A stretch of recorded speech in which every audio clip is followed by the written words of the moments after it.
반갑습니다. 사단법인 우리 역사 바로 알기 송신혜입니다. 반갑습니다. 역사라고 하면 처음에 근대 역사를 시작했던 그 학자는 있는 그대로의 역사다라고 이렇게 이야기를 했었고요. 그 다음에 이제 우리가 잘 알고 있는 E.H. 카의 경우는 과거와 현재의 대화다 이렇게 얘기를 했습니다. 그리고 그 이후에는 모든 역사는 현재사다라고 이야기를 하고 있습니다.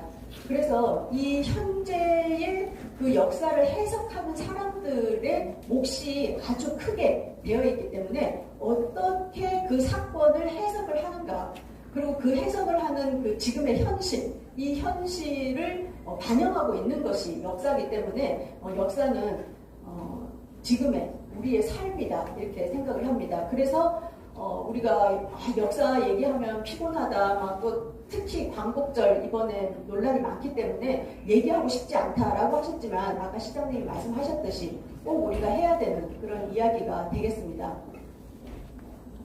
그래서 오늘 제가 강의를 하는데 앞서서는 이러한 그 김희곤 선생님이나 김용진, 박중섭 시민보의 친일과 망각이라고 하는 책이 있는데요. 이 책은 여러분들이 꼭 읽어보셨으면 좋겠고, 요새 책 안에 있잖아요.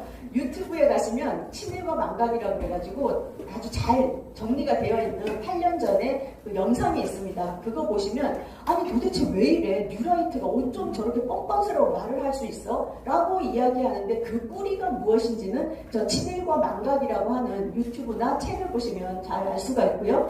대한민국 임시정부의 국경일 제정과 건국절, 건국기원절에 대한 이야기, 왜 개천절 얘기가 뜬금없이 나올까라고 하는데 그거에 대한 논문은 조덕천님의 논문을 보시면 되고요.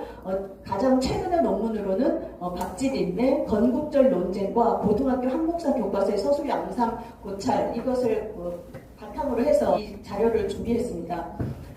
우리가 이런 여러 가지 이야기를 하는 도중에 이미 우리 자녀들은, 우리 아이들은, 우리의 미래를 책임질 학생들은 학교에서 그걸 배우고 있습니다. 한국사를. 그런데 그 한국사를 어떻게 배우는가, 그러한 것들에 대해서도 우리가 고민을 해봐야 할 것 같습니다. 대한민국 헌법의 전문 유구한 역사와 전통에 빛나는 우리 대한국민은 3.1운동으로 건립된, 이미 건국이 언제 되었다라고 이야기하고 있습니다. 3.1운동으로 건립이 되었습니다. 대한민국 임시정부의 법통과 불의에 항구한 4.19 민주 이념을 계승하고라고 하면서 우리의 그 헌법에 대해서 한 문장으로 아주 긴 이야기가 되어 있습니다. 그래서 우리 헌법에서 이야기하는 것이 3.1운동에 대한 이야기를 하고 있기 때문에 이러한 것을 부정하는 것은 헌법을 거부하는 것이다. 불법적인 것이다. 이렇게 이야기할 수 있을 정도로 지금 우리가 3.1운동이라든지 임시정부에 대해서 그것을 부정하는 것은 헌법을 부정하는 것이다. 이렇게 시작을 할 수가 있겠습니다. 독도 우리 땅 증거 없다. 이런 이야기를 하는 사람이 있고요. 최근에 국사편찬위원장, 동북아역사재단, 한국학중앙연구원장, 국사학과 하면 가고 싶은 대학 하면 제일 커트라인 높은데 서울대고요. 그 다음이 저 한국학중앙연구원입니다. 저 한국학중앙연구원의 경우는 네이버에 사전 있잖아요. 백과사전, 그 사전을 편찬하는 곳입니다. 그리고 국사편찬위원은 말할 것도 없이 교과서를 내는데 일조하는 곳이고요. 동북아역사재단, 저기 왜 만들어졌습니까? 일본의 역사 교과서 외고, 그리고 동북아역사재단, 중국의 동북공정, 그것에 대응하기 위해서 만든 곳입니다. 저 세 군데가 우리나라 역사학계에서 가장 중추적인 역할을 하는 곳이 세 곳이고요.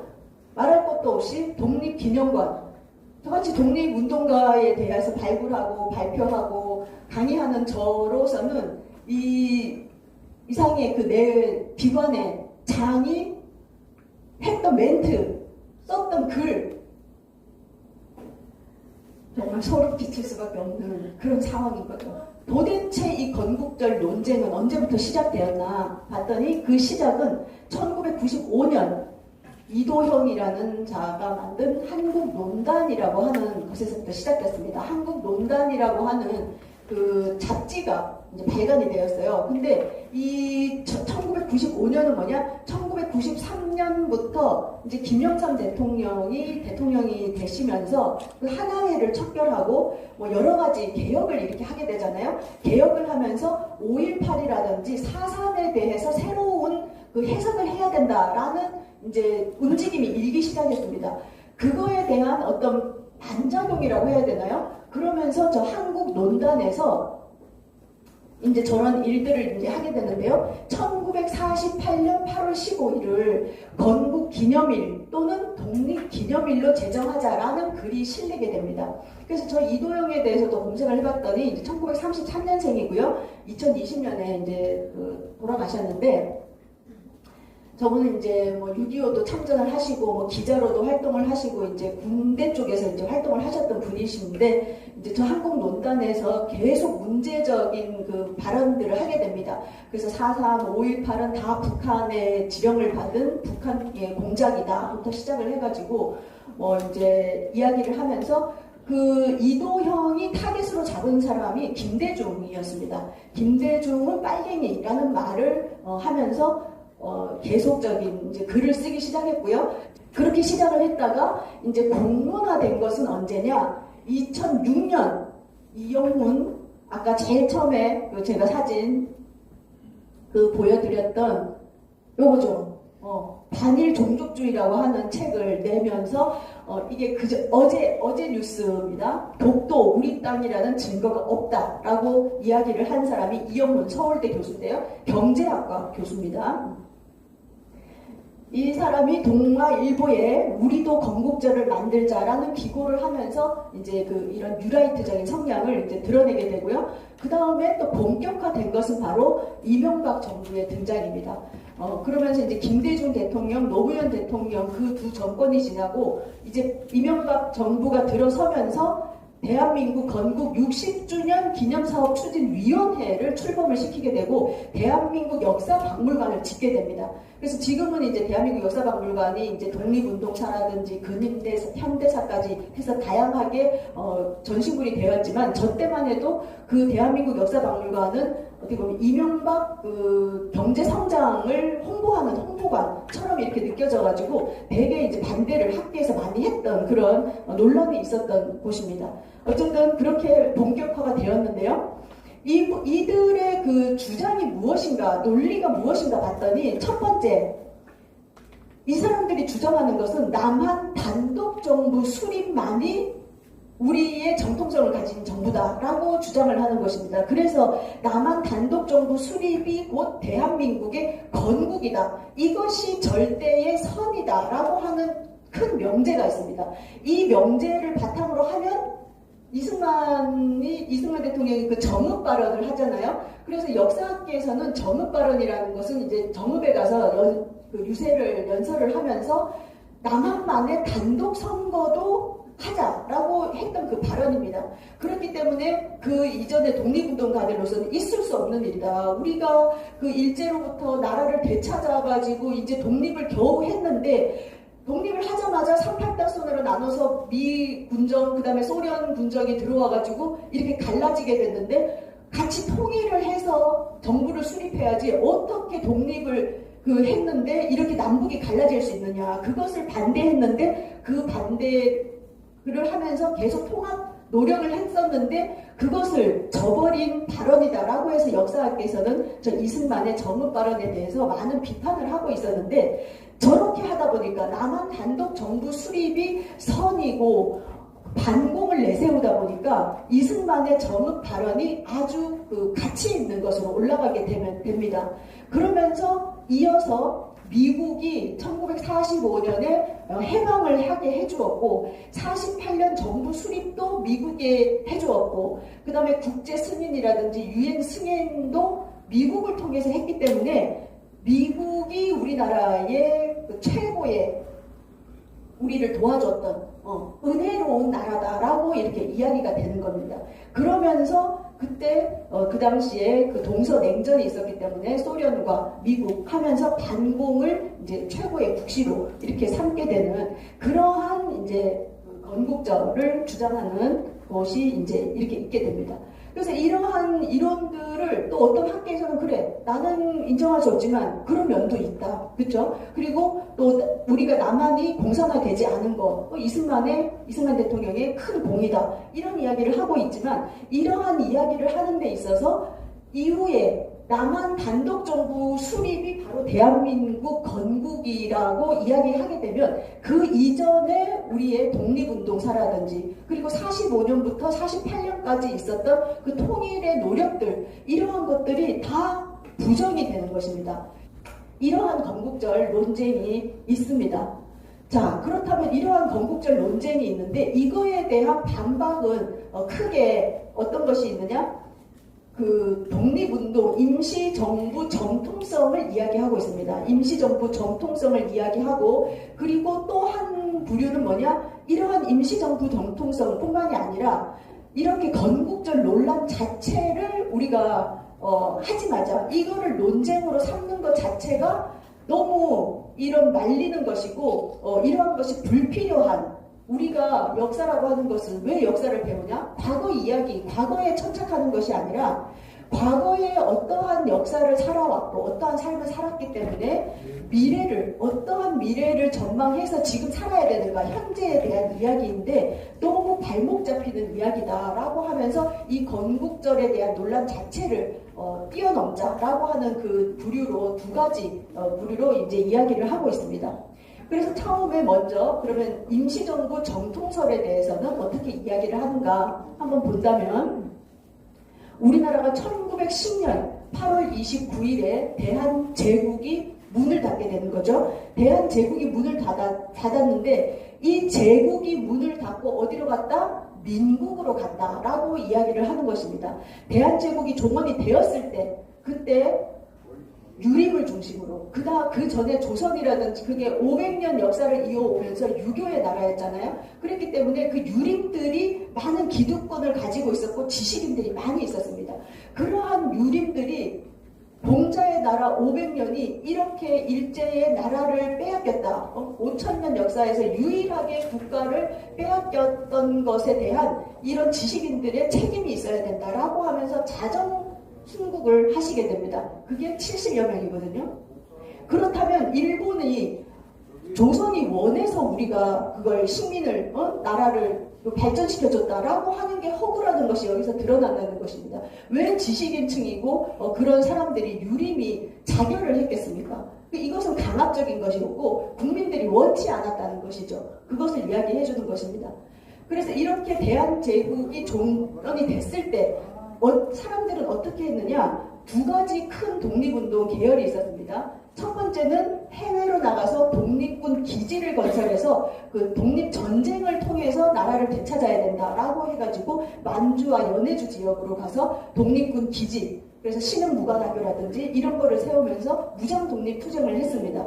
그렇기 때문에 국경과 접해 있는 곳, 그리고 우리나라 사람들이 이미 많이 올라가 있었던 우리 한인촌이 형성되어 있던 만주와 연해주 쪽에 가서 무장 독립운동을 했고요. 또 한 계열은 이것은 우리나라만의 그 힘만의 문제가 아니라 전 세계적인 움직임 속에서 우리나라가 독립을 쟁취할 수 있을 것이다. 그러려면 외교가 무엇보다 중요하다라고 생각을 했습니다. 그래서 국제적인 연대를 주장을 하는 계열이 있었어요. 그래서 그때 국제적인 연대를 어디랑 해야 되느냐? 미국과 해야 된다. 그 다음에 또 하나는 중국과 해야 된다라고 이야기를 하게 됩니다.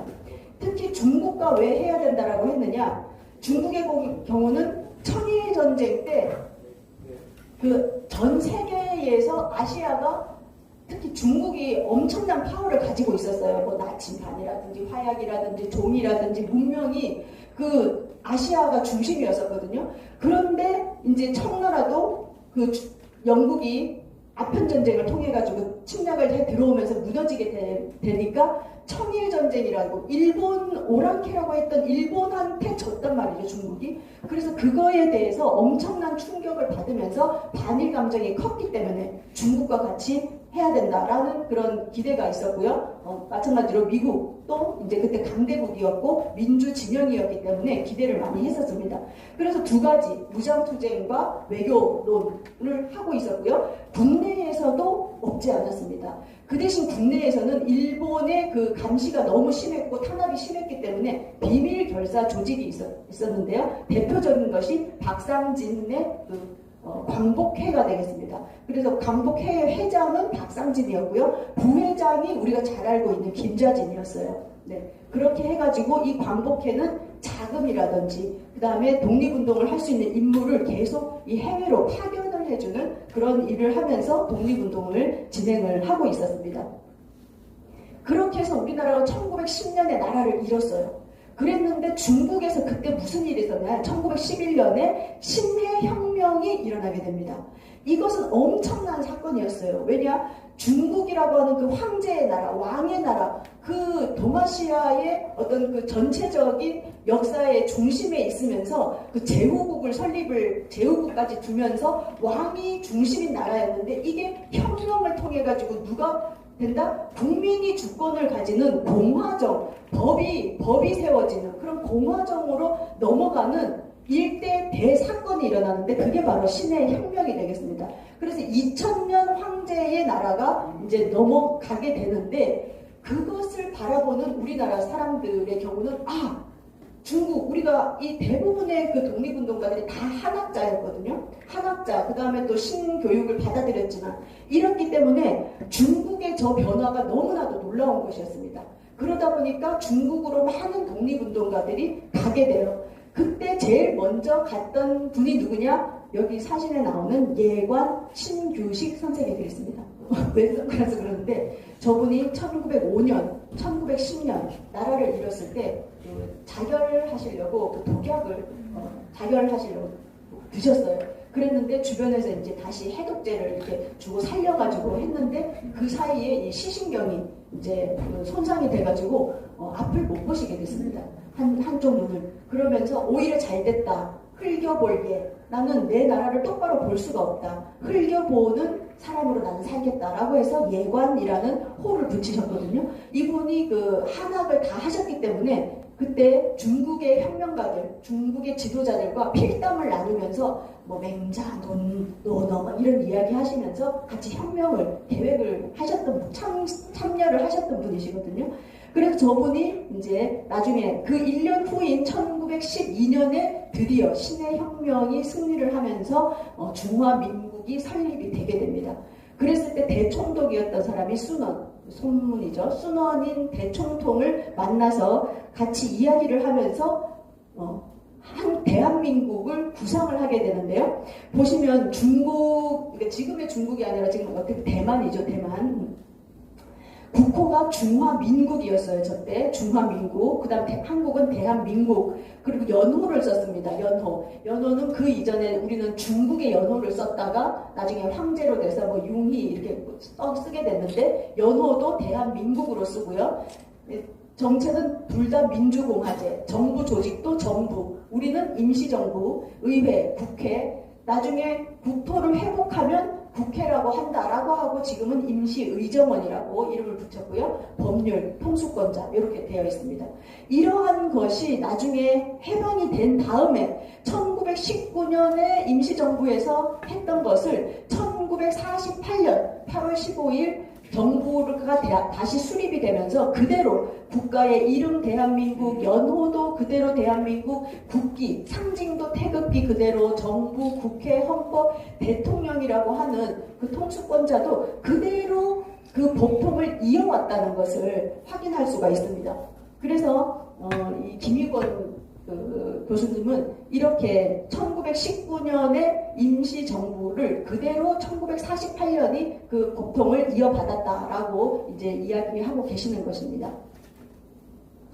그러고는 이제 1911년에 이제 그 중화민국이 설립되는 걸 보면서 1912년에 이제 이 예관 신규식을 중심으로 동제사를 설립하게 되고 그 다음에 신화 동제사라고 해서 이것은 뭐냐면 중국의 그 혁명가들과 함께 동제사를 결성을 하게 된 것입니다. 그래서 중국에서도 다른 어떤 아시아가 아니라 조선에서 온 사람들이 신의 혁명에 이렇게 적극적으로 같이 하는 걸 보면서 그 인물들과 진학점을 입증을 하면서 같이 신화 동제사를 결성해서 활동을 하게 되고요.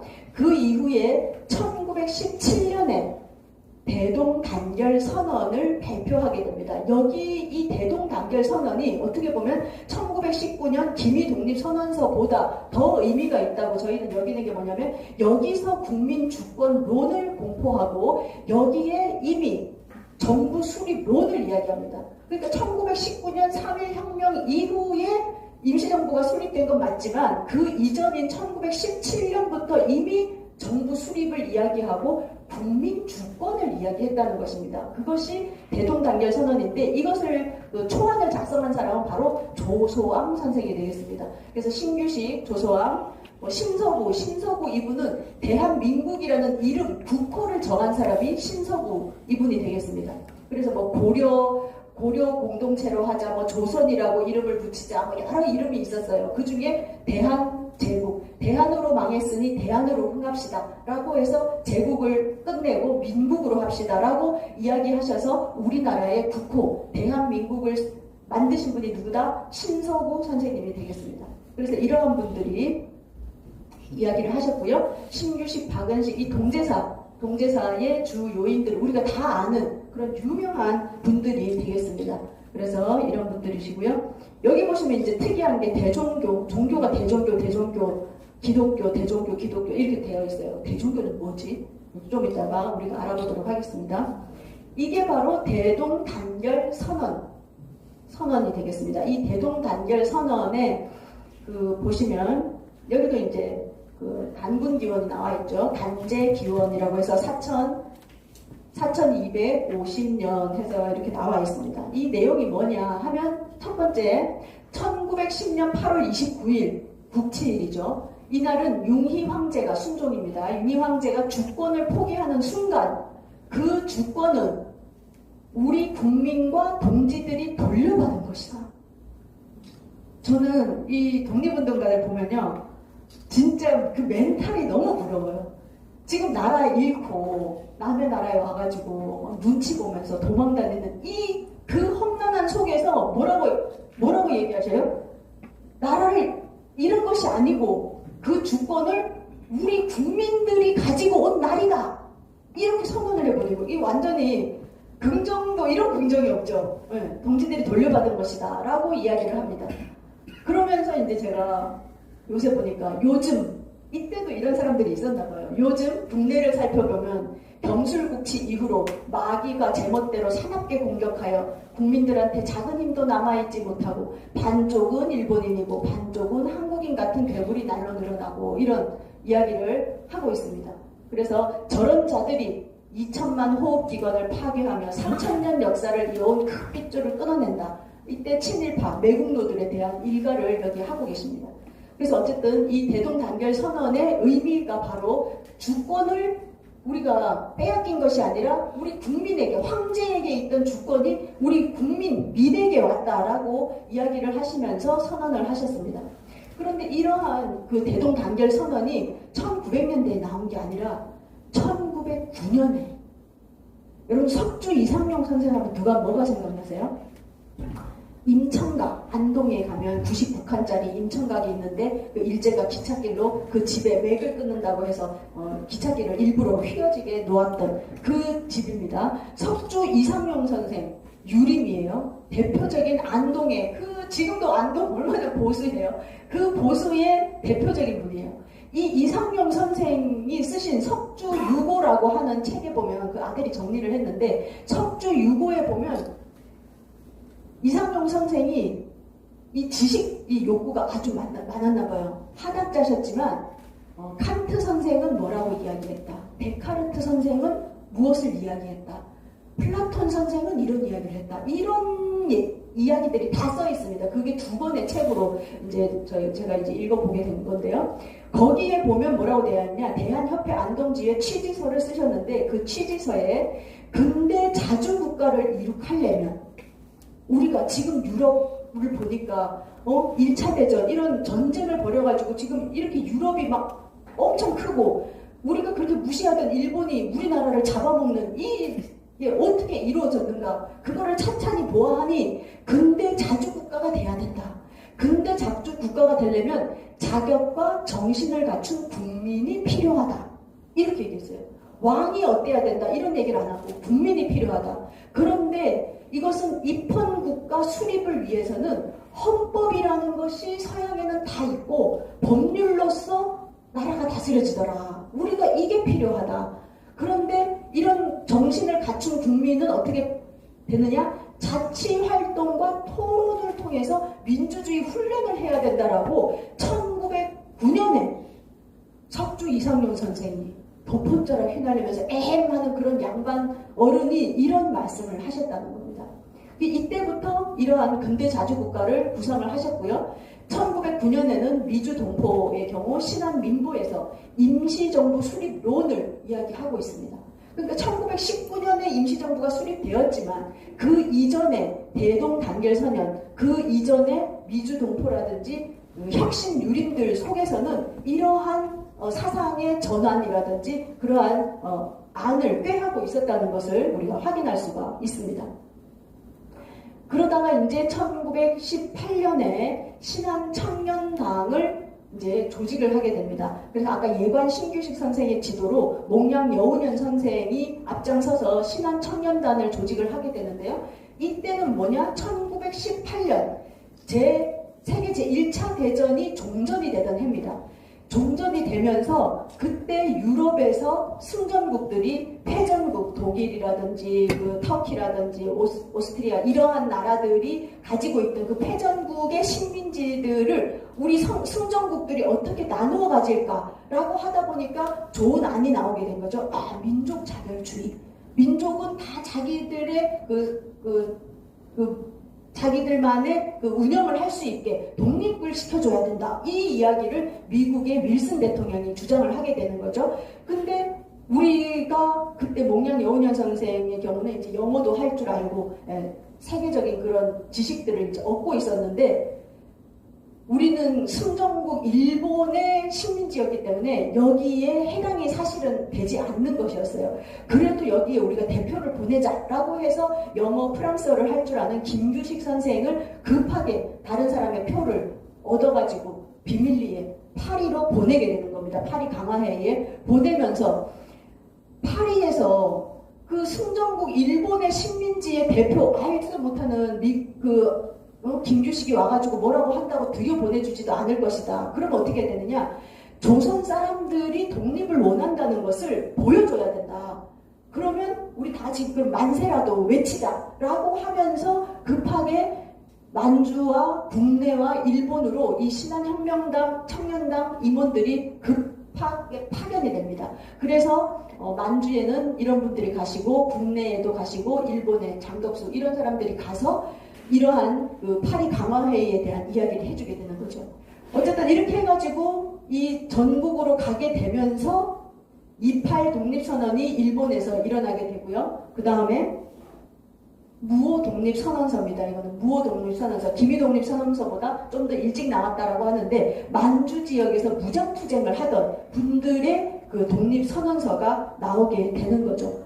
그래서 여기서 보면 우리 대한은 완전한 자주독립을 주장을 하고요. 억압을 해탈하고 대한민주의 자립을 선포한다라고 이야기했습니다. 그리고 마지막엔 어떻게 끝나느냐? 육탄혈전으로 독립을 완성할지어다. 이렇게 끝나요. 그러니까 무장독립 투쟁하던 분들의 그 길백이 이 독립선언서에도 나오는 거죠. 육탄혈전.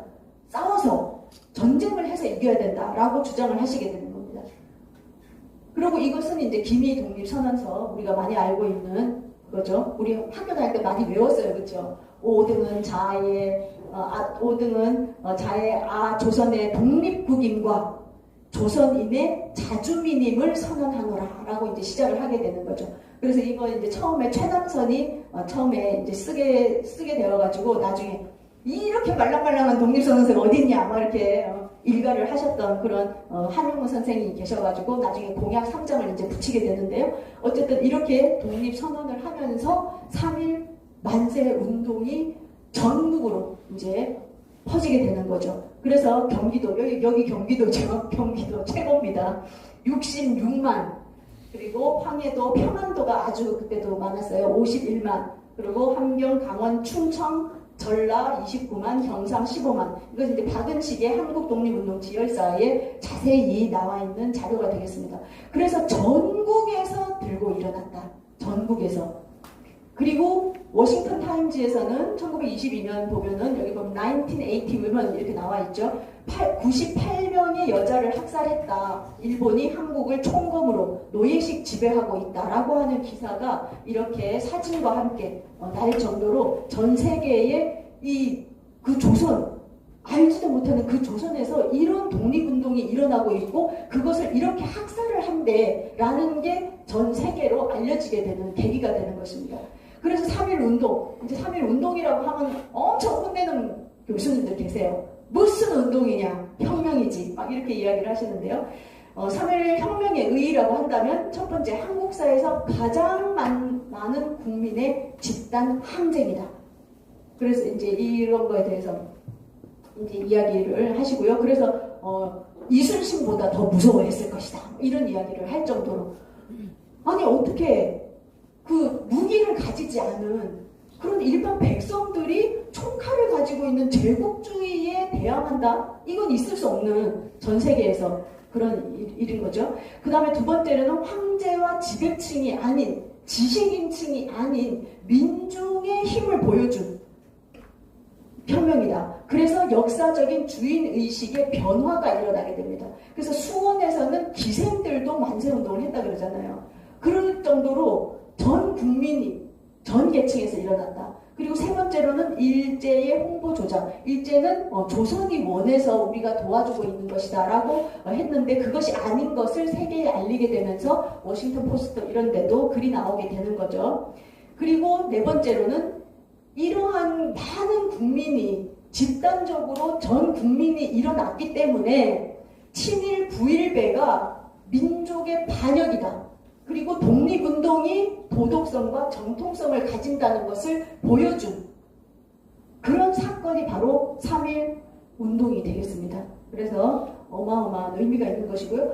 세계 식민주의, 제국주의 그 시대에서 그 유일하게 민중이 들고 일어났던 제국주의에 맨손으로 대항했던 사건이다라고 해서 세계사적으로도 의미가 있는 그런 것으로 나와 있는 것을 볼 수가 있었습니다.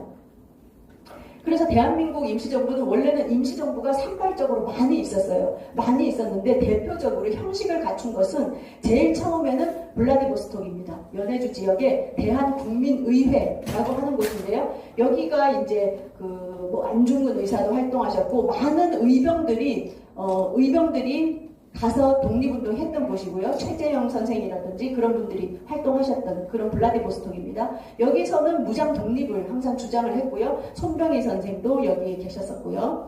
그 다음에는 한성정부. 이 한성정부는 13도 대표 명의로 수립이 되었습니다.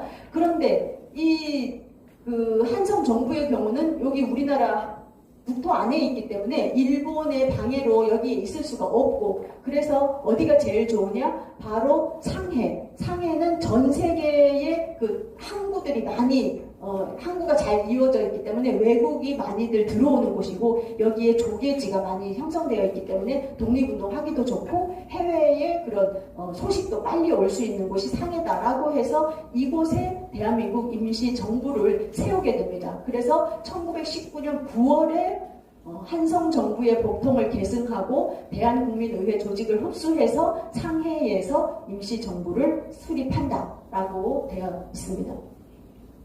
그래서 이 당시 시대는 1392년 그 스페인이라든지 포르투갈이 이제 많이 식민지를 개척을 하게 되고 그 이후로 네덜란드라든지 영국, 프랑스 이러한 나라들이 전 세계의 식민지를 개척할 그럴 때입니다.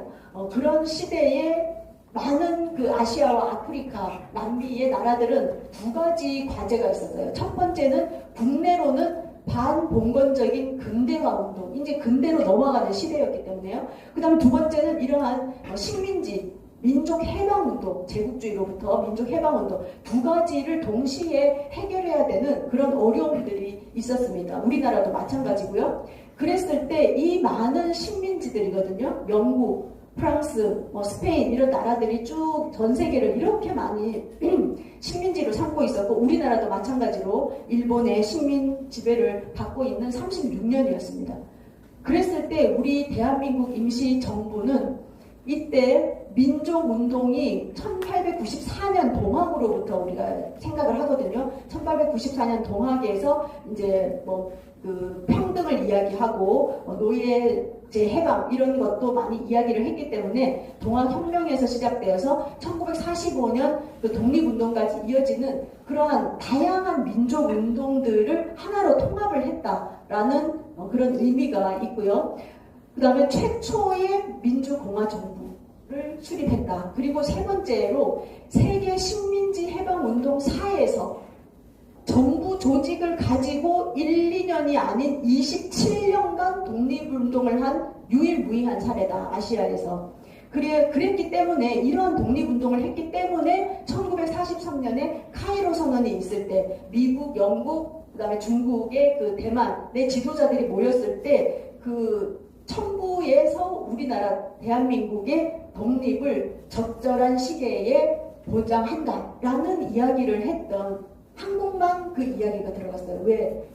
그만큼 독립운동의 역사가 끈질겼기 때문입니다. 그리고 이 임시정부를 그 당시에 그 중국이라든지 이러한 곳에 그 승인을 받기 위해서 노력을 했어요. 그래서 예관 신규식 선생이 손문으로부터 그 인증을 받은 그런 기록도 남아있거든요. 그래서 이러한 임시정부의 정통성이 있기 때문에 건국절의 주장은 옳지 않다라고 임시정부 정통서를 이야기하고 계십니다. 그래서 이 임시정부라고 하면 임시잖아 라고 이야기하는데 그 임시여도 임시정부가 그냥 한 게 아니라 이 임시헌법을 1919년 9월에 이제 발표를 하시게 되는데요. 거기에 보면 대한민국의 입법, 행정, 사법 입법, 행정, 사법의 그 형식을 다 갖추고 각각 의정원, 국무원, 그 다음에 법원이 행사를 해서 정부의 그 모습을 갖췄다는 것을 확인할 수 있습니다. 여기 보시면 대한민국 임시정부 국무원 해서 대한민국 원년이 1919년이 되겠습니다. 대한민국 원년의 이제 그 국무원들의 모습인데요. 우리가 제일 알 수 있는 분이죠.